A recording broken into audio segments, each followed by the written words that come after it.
Matapos ang isang taon at mahaba-habang preparasyon, andito na nga tayo sa unang yugto ng ating pag-ikot sa buong Pilipinas. 45 probinsya, 65 syudad at 16 na rehiyon ang ating pupuntahan. Sa kabuuang higit 5,000 kilometro ay ating na-explore ang kultura, pagkain at marami pang iba. Sa unang yugto ng ating gala, muli tayong iikot ng norte at pangalawang beses na nga namin ito, no? At medyo mahaba-habang lakbayin ito ngayon, di gaya ng last time naming pag-ikot dito. At ngayon, parte ito ng ating Philippine Loop Adventure Tour. Sa separate na video, ibabahagi namin sa inyo kung ano nga ba ang benefits ng aming pagsali dito at kung magkano ang registration at paano sumali. Gayun din, sa video na ito, ipapakita namin kung paano kami nagsimula, kung saan ang mga ruta namin, pasyalan, kainan, matutuluyan at kung magkano ang total na nagastos ng aming buong North Luzon trip na ito. Tara na at wag na natin patagalin pa at samahan nyo kami sa aming gala ni Dudu.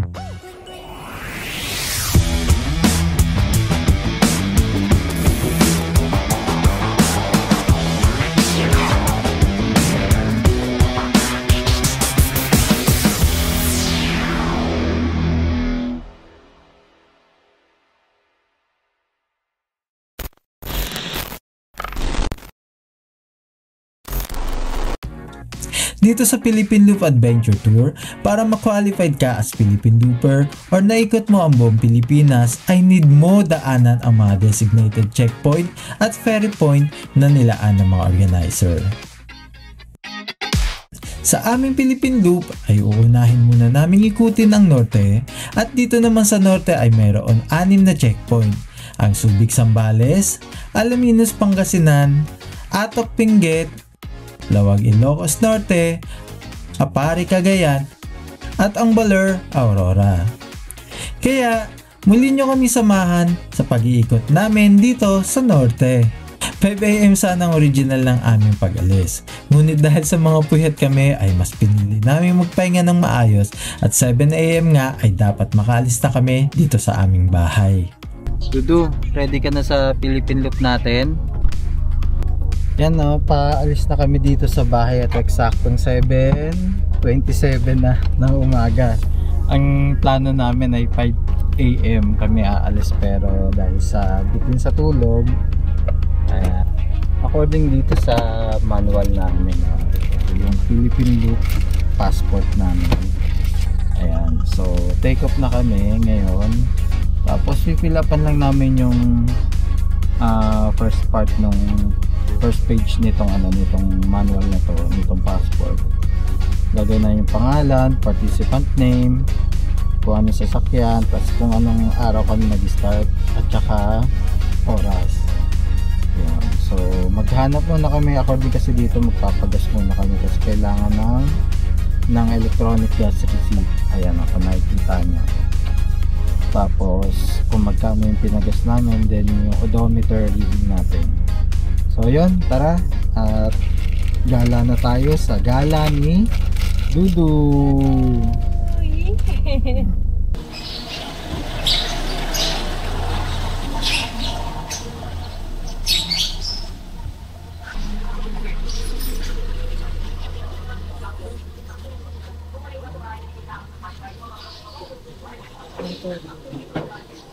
Hi Margo, good morning. Where are we going? Yeah. Beach? Yeah, beach. We're going to the beach? Yeah. Yeah. Say ang gala Gala. ni Me. Dudu. Teacher. Yay! Ang unang task namin ay maghanap ng gasoline station at dito din magsisimula ang aming odometer reading. According din sa passport namin, kung saan kami nag-start na gasoline station, dun din namin tatapusin ang ending ng aming odometer at ng aming journey.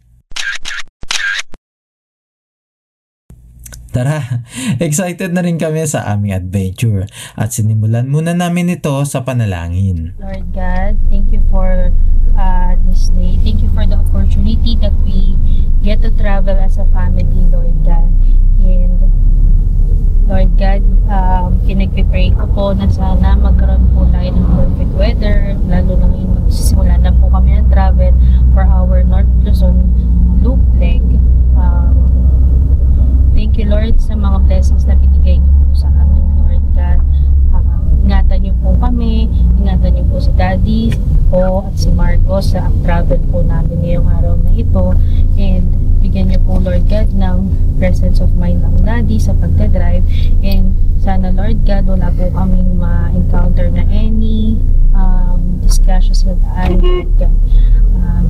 We glorify you, Lord God, we praise you, and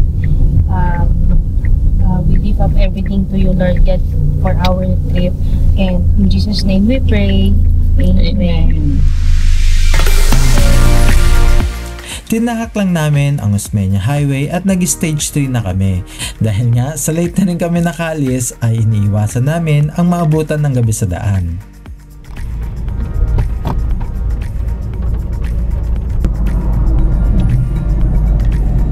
Ito ka na, Daddy.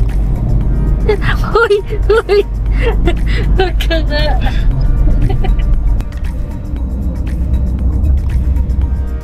Habang tinatahak namin ang NLEX, ay napansin namin na ang ingay ng roof namin, kaya agad kami huminto sa gasoline station para i-check ito. Dito tayo ngayon sa Petronalet. Inayos ko lang to kasi may tumutunog. Yung pala hindi ko nalock to, oh. Ayan, so ngayon nakalock na siya. Matibay naman siya. Ayan, kahit pa rin ang hangin o malakas na hangin, di aano yan. At nagpatuloy na nga kami sa aming biyahe. Ang unang destination nga pala natin ay ang Subic, dahil dito ang unang checkpoint ng aming Philippine Loop. Ngunit bandang Angeles, Pampanga ay nakaranas tayo ng bahagyang traffic. Slow moving po tayo ngayon. Medyo nakakaranas tayo ng kaunting traffic naman, pero ang bagal. Ayan, SCTEX pa lang tayo.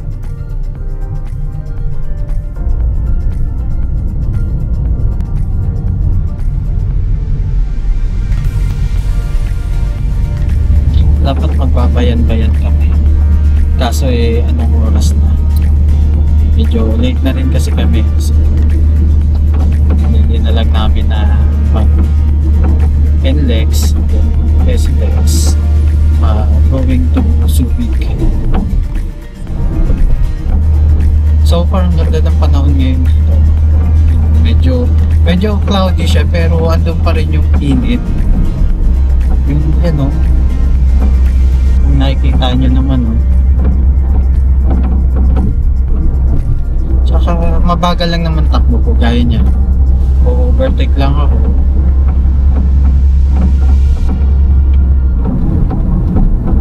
Tapos babalik din naman ako yan sa linya ko. Tapos yun na, maintain ko lang mga 80 km to 90 km yung takbo ko. At eto na nga, bago kami mag-exit sa SCTEX toll ay may tumambad sa aming masamang balita, kaya agad kaming tumabi. Nabalot na makapal na usok ang Barangay 57 sa Pasay City kaninang pasado alas 10 ng umaga. Nilabo na napakalaking apoy ang ilang bahay sa kalye ng Dilas Alas. No! Anong nangyayari sa inyo? May sunog dito. Saan? Hindi ka nagbabasa ng DC. Hindi nga, kanino? Yung likod nila, Tita Edsel. Nandito kami kailan namin yung laki ng sunog sa may kukuhan. Hala, shit! Sa atin, Dilas Alas? Dapat pa ng DC. DC pa na. Sa mga oras na ito, grabe ang kaba namin dahil hindi pa malinaw kung inabot ba ng sunog ang bahay ng pamilya ni Mrs. Ang unang nasa isip ko ay bumalik sa Pasay, kaya tumabi muna kami at kinonfirm muna namin kung fire out na ba at inabot ba ang kanilang kabahayan. May emergency lang na nangyari kila Jem. Si Papa, nasa na? Kapitbahay, may sunog dun sa area nila, sa lugar nila. Kausap ngayon ni Jem, yung kapatid niya.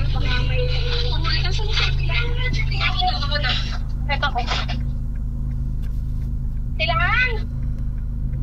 Wala.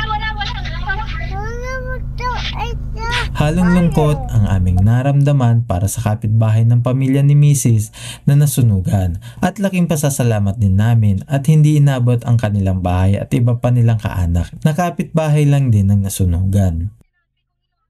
Kaya naman, nagpatuloy na rin kami sa aming biyahe at malapit na rin kami sa unang checkpoint namin, ang Welcome Art ng Subic.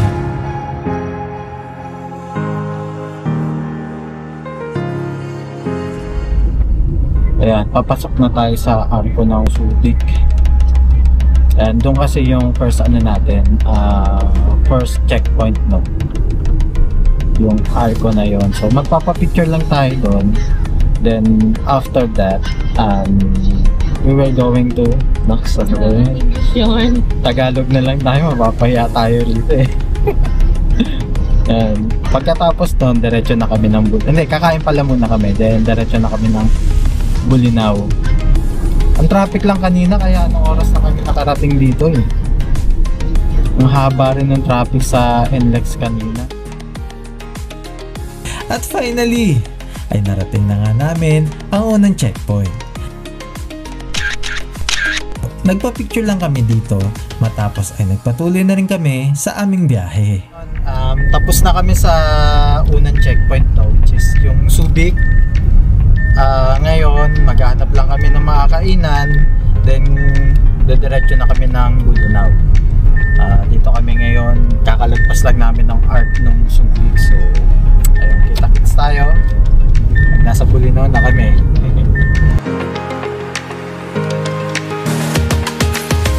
Nag-crave si Mrs. ng ramen at sakto itong aming nadaanan. Magano lang tayo, magla-lunch lang tayo dito. Gusto ni Jem ng ramen eh. Ayun na, may Sukimo. Sukimo, Japanese word yan. Sukimo. Tanong mo kung pwede mag-park dito.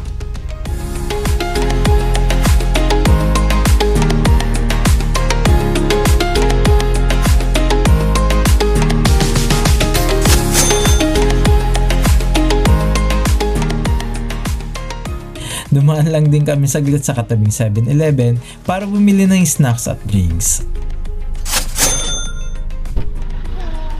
Kita mo yun? Oo. Cute niya eh. Ang galing na bit-bit niya lahat eh.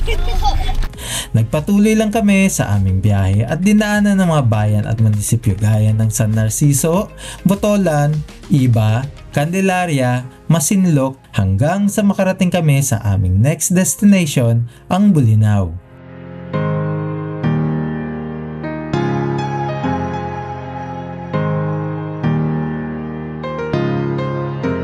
Alam mo yung kahit na malayo yung biyahe, basta going north ang mga pupuntahan mo, alam mo hindi tinipid talaga yung kalsada, no?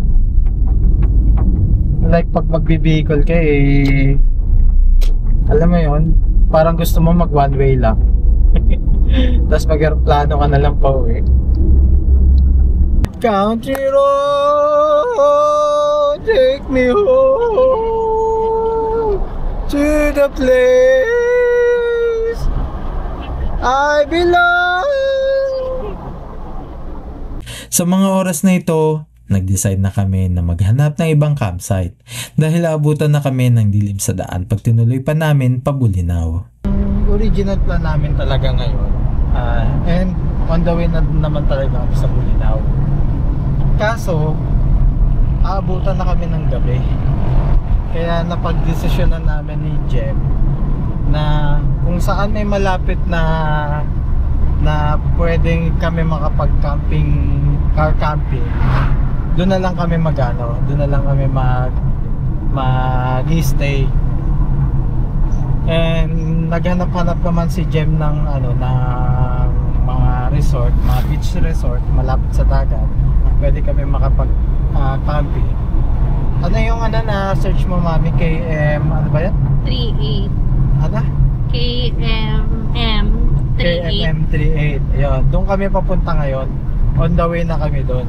Mas malapit siya kaysa sa pag magpapabulinaw pa kami.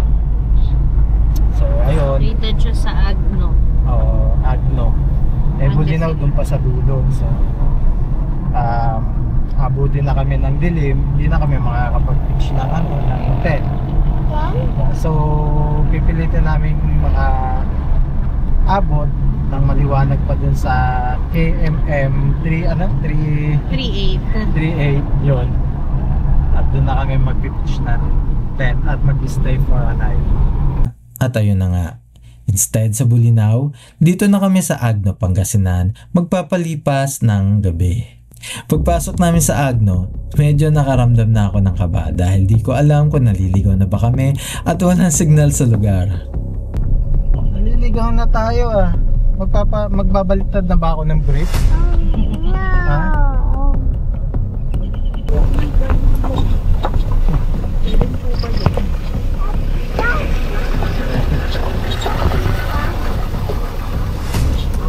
At mahaba-habang rough road din ang aming binaybay. Kaya nagtanong-tanong din kami sa mga lokal dito. Tayo pwede magtanong, papunta ba to sa KM 388? Beach Resort? KM 388. Diretso lang po. Salamat po tayo.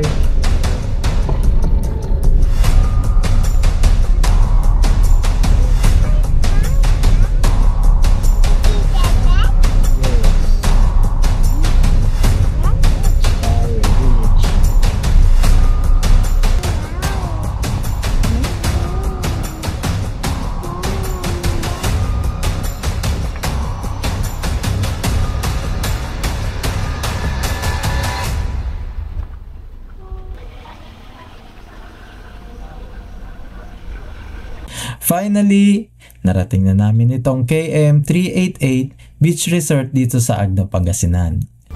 Wait lang po. Hello po, good evening po. Si Sir Leo po? Leo? Sa KM 388 po? Limor po. Oo. Opo. Pauwi pa lang siya, ma'am. Mag-pretend kayo, ma'am. Opo. Wala lang po, ma'am. Tatlo lang po kami. Pero ano po siya, pwede po yung carpool. Tabi lang ng sasakyan yung ano.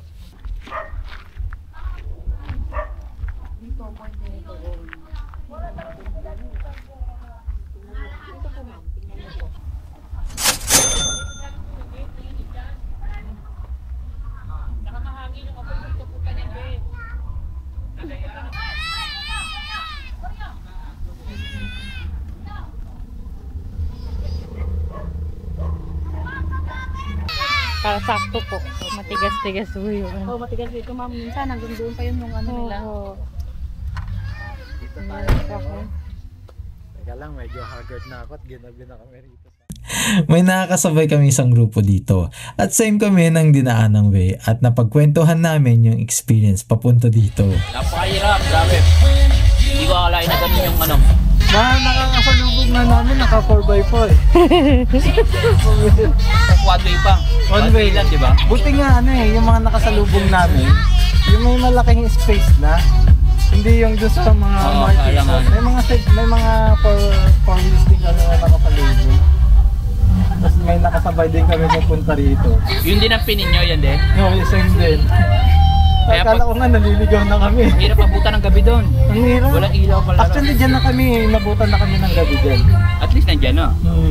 Sabi ko sa kanya, konti na lang. Kinukasyon na si Google Map. Tama ba to? Baka walang daan. Tama ba itong pinakawa natin? Nakatatlong tao kaming tanong at... Iba naman, hindi kami nagtatanong kasi walang tao sa kalsada. sa amin... Tapos nung may nakasalubong kami na isang nakamotor, tinanong ko. Tama naman. Tama naman. Kami yung una natanong namin, di nila alam. Medyo kinabahan ako eh. Sabi ko, naku, patay na yan. Tapos yung pangalawa, sabi diretso lang lang. Tapos yung pangatlo malapit na. Tapos sila nakarating. Pero rin, sarap din. Okay, alam, nalaglag yung gulong ko sa ano. Muntik na siya magpalit ng damit po. Baliktad. Brief nga eh. Gulong ka sa kaliwa, yung sa kurbada na gano'n. Ay, yung kanina. Di ba may dadaanan kayo na maraming taong gumagawa? Malaglag. Yun din, kami din. Buti ka mo, paglaglag ng kaliwa akong gano'n, umahon din ka agad, kaya lang tumama yung chassis sa ano, sa simento. At tinig ko, buti nga walang tama eh. Sabi ko, pangit na itong ano na to. Kalsada, no? Sabi ko nga sa kanya, kung dito tayo dadaan bukas eh. Ay, hindi. Dito na tayo dadaan nun. Dito na tayo sa ano. Sa kabila po. Dito na, kapag doon sa kakanan. Kakanan Ano na yan, wala na. Kasi pag tumaliwa tayo dyan, doon ulit ang ano natin.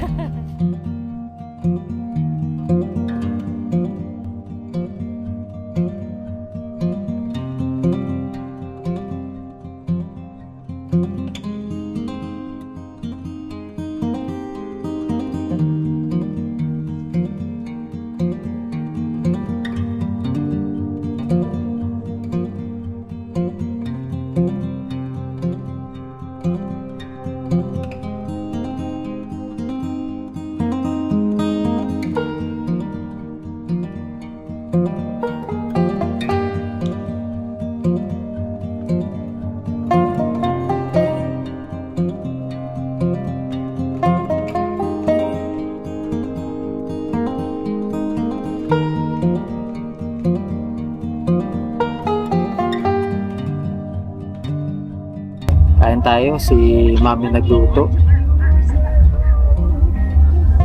Yummy. Chicken. With secret seasoning.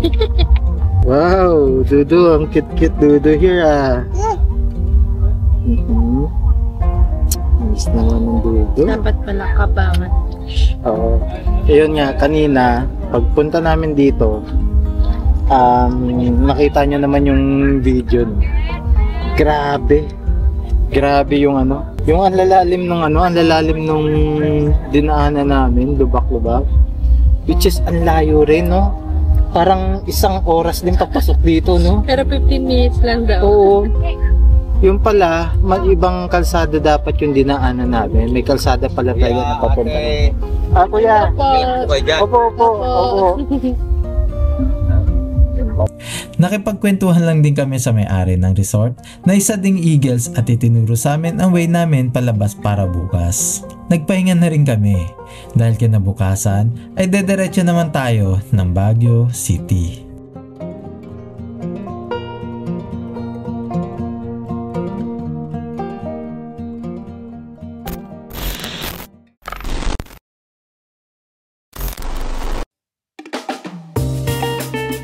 Maagang nagising ang aking mag-ina at in-enjoy ang bukay ni Wayway habang ako ay nasa kasarapan pa rin ng tulog.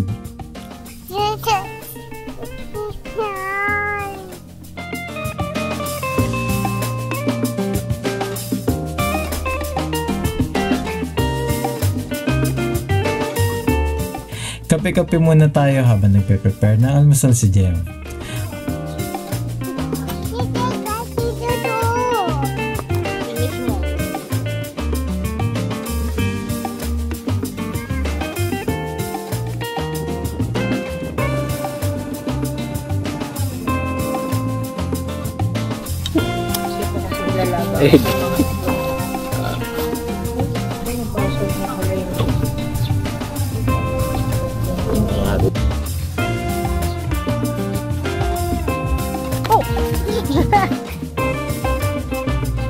At sinabay na rin namin ang pagluto ng aming tanghalian mamaya.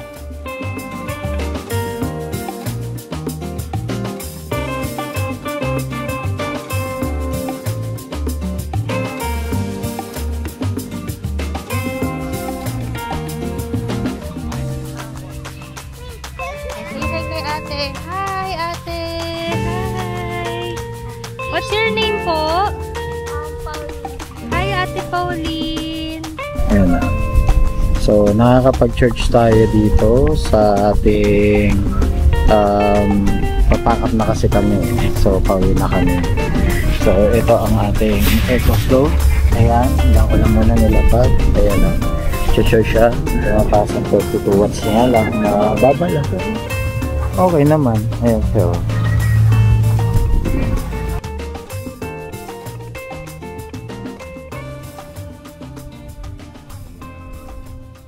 Pack up na kami. Tapos, ang next na destination namin ay sa second checkpoint namin ay sa Alaminos, no? So, after namin sa Alaminos, pupunta naman kami, mag-stay kami overnight sa Baguio. Kasi after namin Baguio, kinabukasan, akit na kami papuntang Atok, papuntang Kalinga kay Apo Wangod. So ayun, hanggang sa dire-diretso na yun, papunta na kami ng Pagudpod, tas Apari, tas paikot na pa Baler hanggang makabalik na kami sa Manila.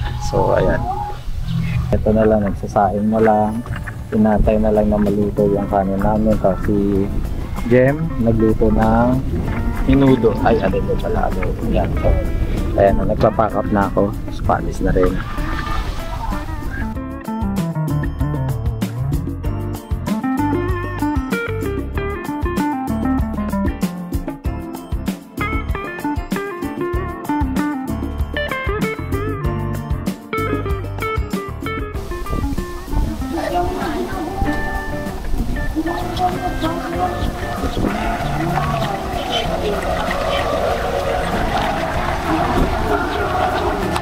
Una na kami ni Dudu. Bye-bye!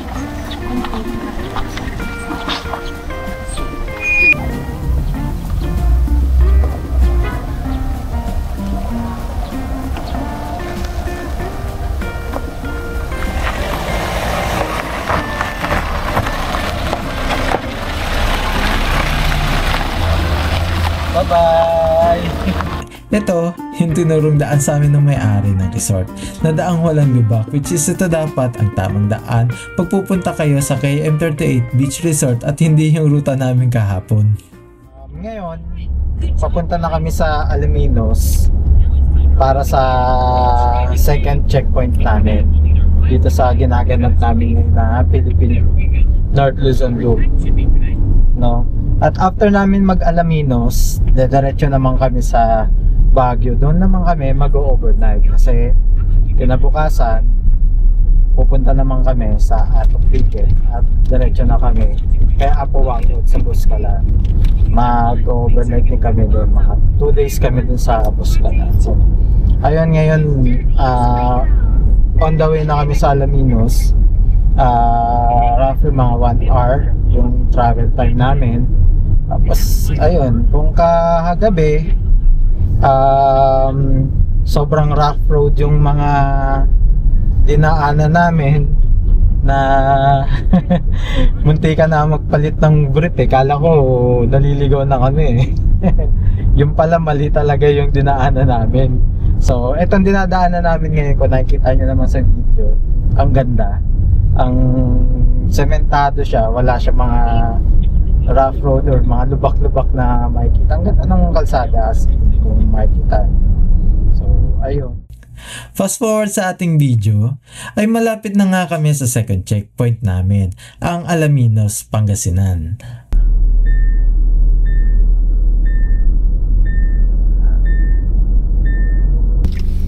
ayun, malapit na kami dun sa second checkpoint, which is yung Alaminos City. So etong t-shirt namin na to ng Philippine Loop Adventure Tour, dalawa to. So ang gagawin namin ito, alternate siya, tapos laba-laba kada checkpoint, suot na lang, di ba? So yun, bango ah.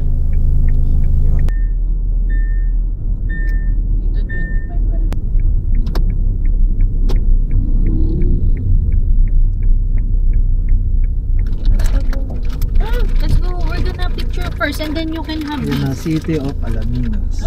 Let's go.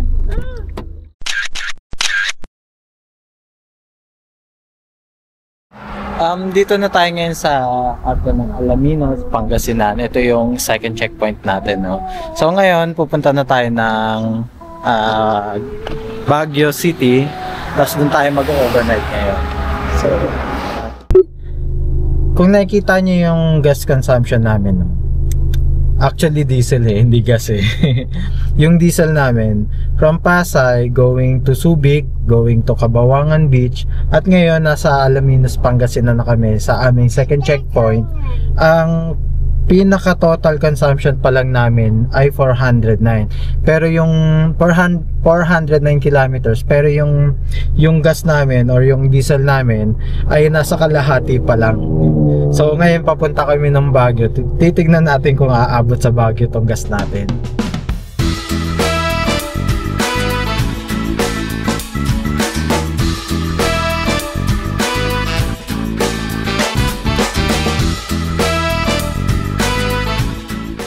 Medyo naipit lang tayo dito sa Kabawangan, Pangasinan dahil na rin sa traffic. Traffic lang ngayon. Tsaka kasi Sunday, ang daming mga sasakyan. Kaya mga, alam mo na, pag Sunday,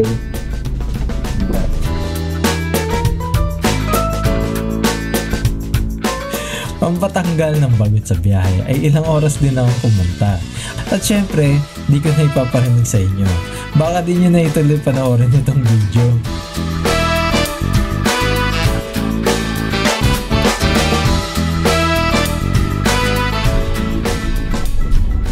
okay, and yun na kami.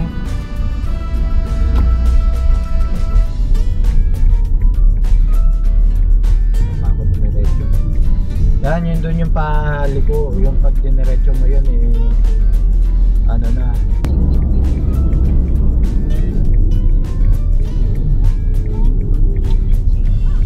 Sa baba. Tabunga. Presyo yung tapo.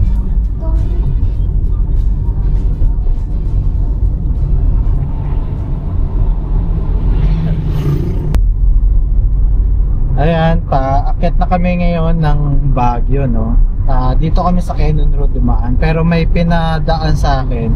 Yung madalas ko napapanood na shortcut. Sabi nila shortcut daw, bypass road. Hindi siya yung the usual na dinadaanan ko before. Every time na umaakyat ako ng Baguio. Ngayon, dito ako pinadaan at first time ko lang madaanan yung lugar na to.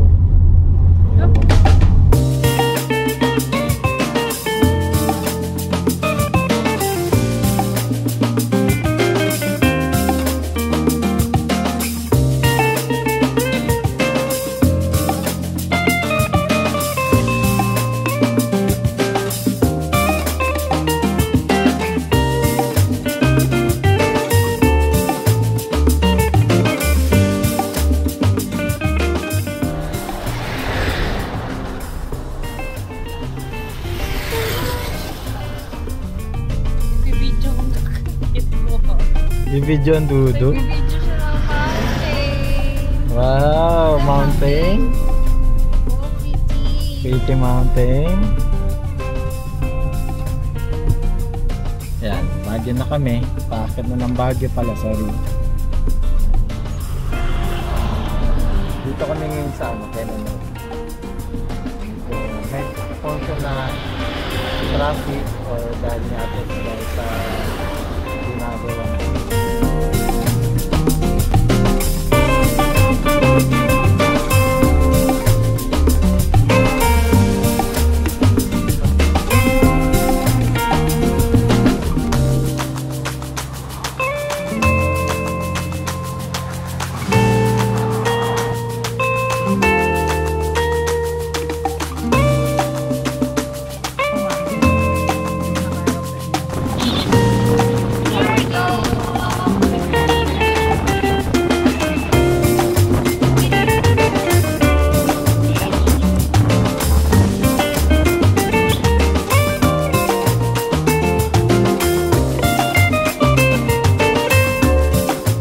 Habang paakyat kami ng paakyat papuntang Baguio City ay padilim na rin ng padilim.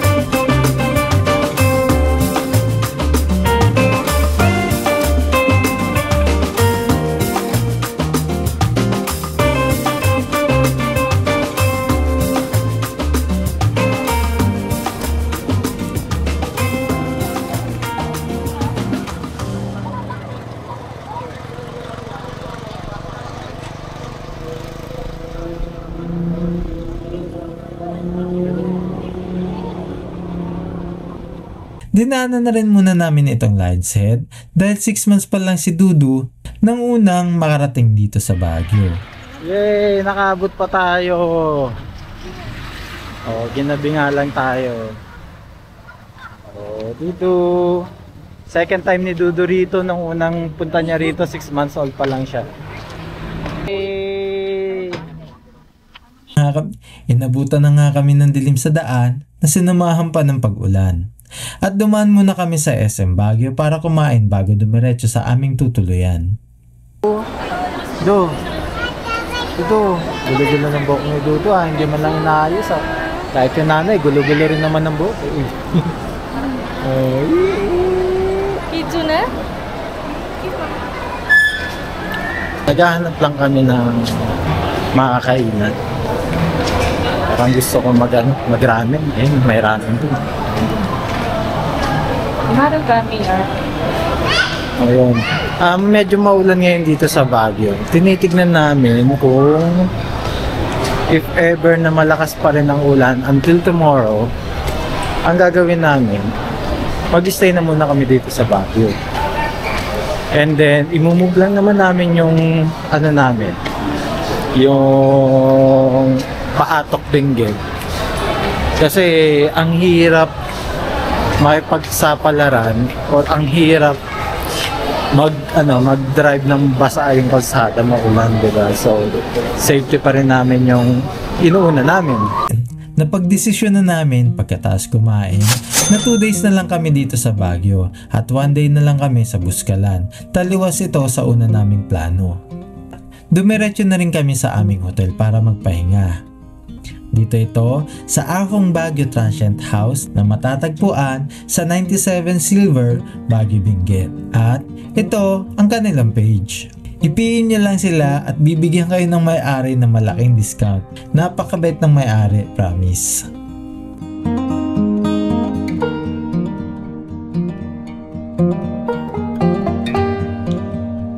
Days kami dito at susulitin muna namin ang lamig ng Baguio. Magpapahinga na rin kami at bukas ipapakita ko sa inyo ang ganda ng aming tinuluyan dito sa Baguio.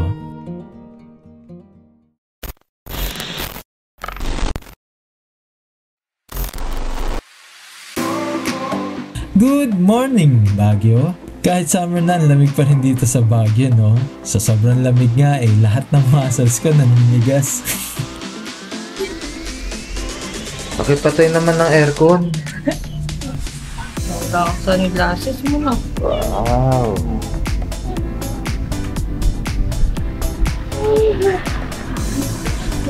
Day 3 namin sa aming Philippine Loop at nandito kami ngayon sa Baguio. Napag-desisyon na namin na hindi muna kami bubiyahe ngayong araw at magpapahinga muna kami kasi sa mga susunod na araw medyo malayo-layo din yung mga biyahe natin. Bali parang ang namin dito ay tama ba, Mami? 2 days and 3 days and 2 nights, no? Tayo, no? Tapos magkano lang yung 2 days and 3 nights natin? 2,400? 2,400 lang yan? Oh, 2,400 lang to? Ito ang Ahong Baguio Transient House. Dito kami nag-stay na Dudo dito sa unit na to, no? Marami to, no? Meron din dito.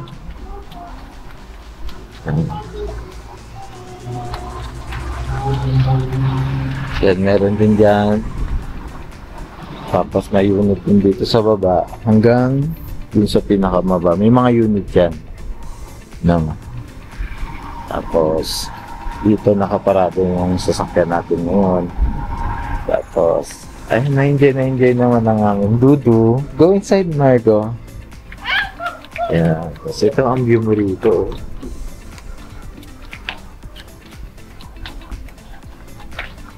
Pagpasok mo rito, ito yung unit na kinuha namin. So, ayan, si Jem ay nagluluto ngayon. Tapos ito yung mga dala namin pagkain. Ayan.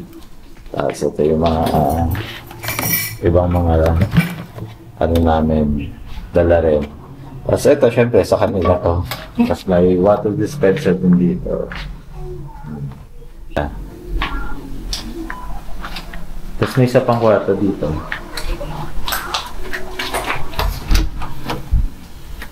Ayan. Hindi naman ito inano kasi kasya naman kami dun sa kabila.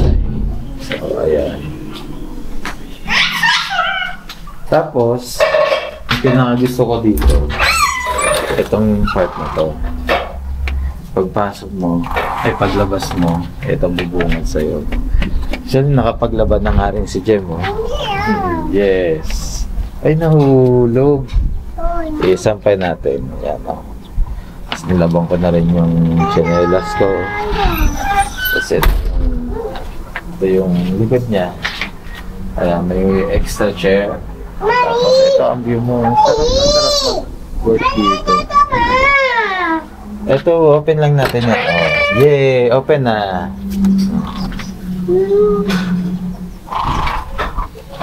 So, naturo ko na kayo dito sa trunk shed na aming accommodation for today's video. Ayan. Namin maglakad ni Margo, bumili ng mga ito sa malapit na convenience store sa baba. Niluluto ako almusal. Well, si Daddy, work naman. Tsaka nananakit yung ano ko. Yung braso ko. Tsaka itong ano, joke lang. Malakas pa tayo. Si ano lang ang mahina. Si Makoy. Ano, Makoy, karera tayo, takbo. Kasi ito naman sa kabila, si Margo may sariling pwesto. Nanonood. Yung kanin namin, galing pang, sinain ko pa to sa Pangasinan, brown rice. Okay pa, kaya ito yung sasangag ko ngayong umaga.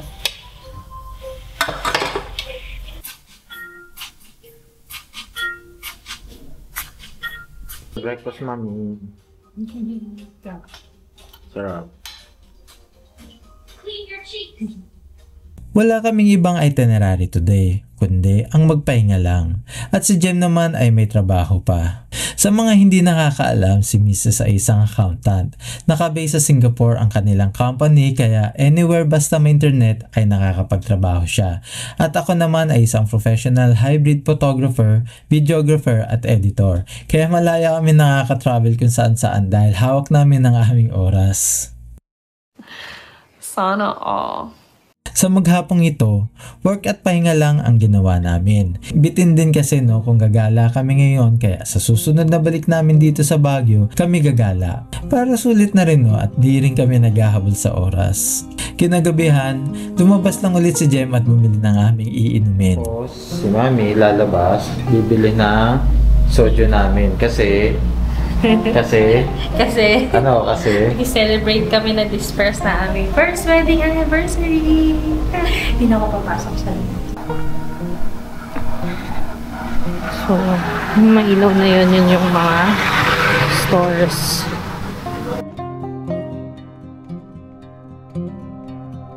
Ayan, so mula dun sa tinutuluyan namin, ito yung pinakamalaking store. Tsaka kompleto. May frozen pa sila rito. Ayan. Para sa mga pangkasal, tanghalian, gabihan. Tapos, may beverage din sila. Tapos, ayan, bigas. Tapos yung kanilang mga, ayan, alak. Yun talaga yung sadya ko dito. Ayan. Pasok din na lang. Ayan po, Nay. Thank you po. Thank you, ate. Thank you for following us. Ingat po sa biyahe po. Guys, nakapag-shopping na ako. So, Daddy, ayan. May additional pa akong sa bag. Magugustuhan mo to. Ayan, ito yung store nila, ate. Where's your slippers? So cold. Hurry daw. Huwag ka nagmumura. Sorry na. Mommy is cursing. Oh. mamaya mag-soju kami ni Jem kasi nga medyo malamig dito. Etong adobo na to galing pa tong ano. Galing pa tong Pangasinan. Oh, sarap-sarap pa to. Na. Do, say hi do. Hi fans. After namin ubusin ang isang bote ng soju, ay nag-pack up na rin kami dahil maaga kami alis kinabukasan papuntang Buskalan. Dito, natatapos ang unang episode ng ating North Luzon Loop at pag-iikot natin sa buong Pilipinas. Sa mga susunod na episode ay pupuntahan natin ang Buskalan at magpapatato tayo kay Apo Wang-od. Pero bago yan, dadaanan muna natin ang ating third checkpoint, ang highest point sa Atok Benguet. Maraming salamat po sa inyong pagsuporta sa aming adventure. At ito ang gala ni Dudu!